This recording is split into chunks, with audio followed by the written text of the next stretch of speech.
Oke, baik. Assalamualaikum warahmatullahi wabarakatuh. Izinkan saya memperkenalkan diri saya.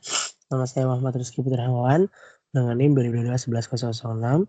Di sini saya akan mempresentasikan resume yang sudah saya buat.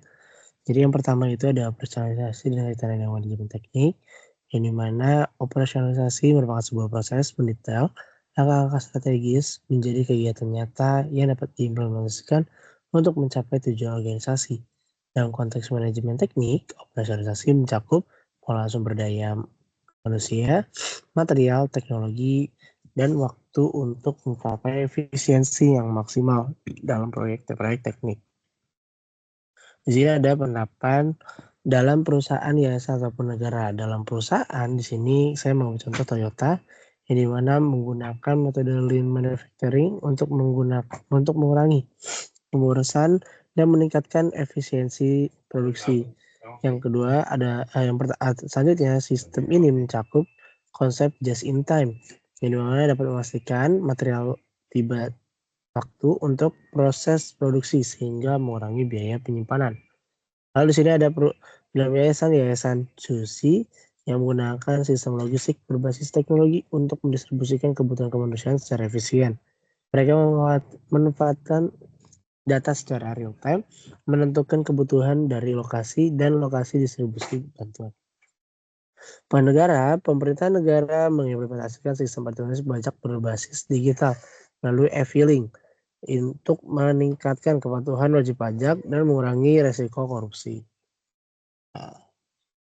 Selanjutnya, pada yang kedua di sini ada staffing dan kaitannya dengan manajemen teknik. Dapat kita ketahui bersama, staffing merupakan sebuah proses pengadaan, pelatihan, dan pengembangan pengelolaan tenaga kerja untuk memenuhi kebutuhan organisasi. Dalam manajemen teknik, staffing memainkan peran yang sangat penting, teman-teman. Yang dimana dapat memastikan tim proyek memiliki keterampilan teknis,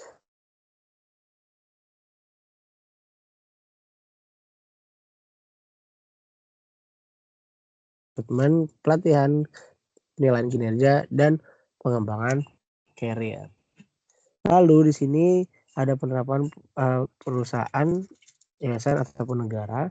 Yang dimana perusahaan di sini saya mau contoh seperti Google yang menggunakan metode rekrutmen berbasis kompetensi yang melibatkan wawancara teknis dan uji keterampilan untuk posisi teknis. Lalu untuk yayasan di sini ada PMI atau Palang Merah Indonesia yang merekrut relawan dengan keahlian spesifik seperti medis dan juga logistik untuk mendukung operasi kemanusiaan. Dan yang terakhir ada negara, ini mana ada Magenta atau program magang tenaga digital yang diluncurkan oleh pemerintah bertujuan. Yang ketiga ini ada organizing change management. Yang mana change management merupakan sebuah proses perencanaan, implementasi, dan pemantauan perubahan dalam organisasi untuk mencapai tujuan yang diinginkan. Dalam manajemen teknik, perubahan dapat mencakup adopsi teknologi baru, restrukturisasi organisasi, dan juga perubahan kebijakan. Nah, penerapannya di sini ada dalam perusahaan yaitu General Electrical atau GE melakukan transformasi digital yang mengintegrasikan IoT ataupun Internet of Things dalam proses manufaktur. Lalu selanjutnya pada yayasan di sini ada Yayasan Amal menggunakan platform crowdfunding untuk meningkatkan transparansi dan partisipasi donor. Dan di sini dalam negara yaitu pemerintah Estonia menerapkan reformasi digital seperti e-governance untuk meningkatkan efisiensi administrasi publik. Nah, di sini saya telah membuat untuk materi studi kasus sebelum dan sesudah implementasi change management. Yang dimana dalam aspek sebelum efisiensinya, sebelum diimplementasikan proses manual dengan banyak pemborosan. Ketika sudah diimplementasi, digitalisasi meningkatkan efisiensi kerja. Lalu dalam kepuasan karyawan, asistensi tinggi terhadap perubahan. Ketika sudah diimplementasi, pelatihan meningkatkan adaptasi. Lalu pada bagian aspek keuntungan, sebelum diimplementasi, pertumbuhan masih stagnan. Nah, ketika sudah diimplementasi, ROI meningkat secara signifikan.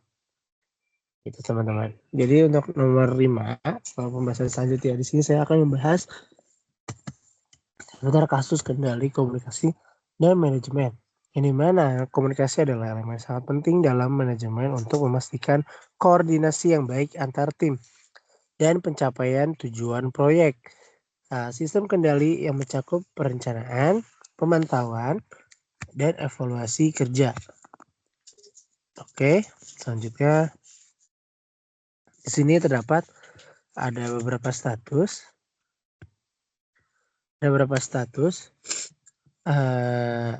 Studi kasus, yaitu di sini ada perusahaan Amazon. Perusahaan di mana Amazon menggunakan IoT untuk memantau stok secara real time dan mengurangi kesalahan inventaris. Dalam negara, Jepang mengembangkan sistem komunikasi darurat berbasis aplikasi untuk memberikan peringatan bencana. Lalu nomor 6 atau pembahasan nomor 6 di sini ada kasus decision making dalam manajemen. Di sini pengambilan keputusan melibatkan analisis data, evaluasi alternatif, dan pemilihan solusi yang terbaik untuk memecahkan masalah. Dan dalam manajemen teknik, keputusan strategis dapat mempengaruhi keberhasilan proyek. Contoh studi kasusnya yaitu ada Netflix, di mana keputusan beralih dari penyewaan DVD ke streaming berhasil menjadikan perusahaan pemimpin pasar hiburan digital.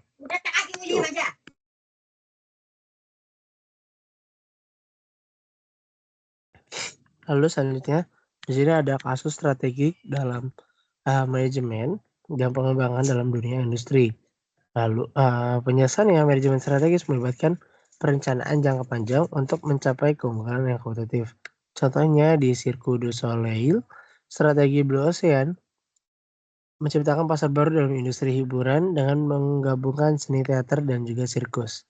Lalu bagi nomor 8 ada kasus manajemen kinerja dengan perspektif balance scorecard, ini mana BSC atau biasa dikenal dengan balance scorecard digunakan untuk mengukur kinerja berdasarkan 4 perspektif, yaitu ada finansial, pelanggan, proses internal, dan juga pembelajaran. Studi kasusnya di Pfizer yang menggunakan BSC untuk meningkatkan efisiensi proses penelitian dan pengembangan obat.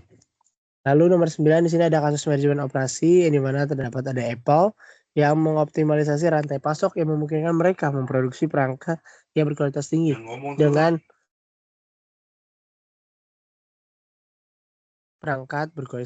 dengan biaya yang rendah. Nah, di sini ada bagi nomor 10 yaitu pengetahuan dasar tentang bisnis dan tokoh inspiratif. Nah, tokoh yang saya gunakan yaitu ada Elon Musk. Di mana Elon Musk ini berhasil mengubah industri otomotif melalui Tesla dan menjelajahi luar angkasa dengan SpaceX. Dalam etika bisnis, studi kasusnya itu ada Volkswagen yang menghadapi skandal besar ketika terbukti memasukkan data emisi kendaraan diesel yang merugikan reputasi perusahaan dan kepercayaan publik. Mungkin itu saja yang bisa disampaikan dari resum untuk mata kuliah manajemen teknik dengan dosen pengampu Pak Bayu Aji. Kurang lebih mohon maaf. Wassalamualaikum warahmatullahi wabarakatuh.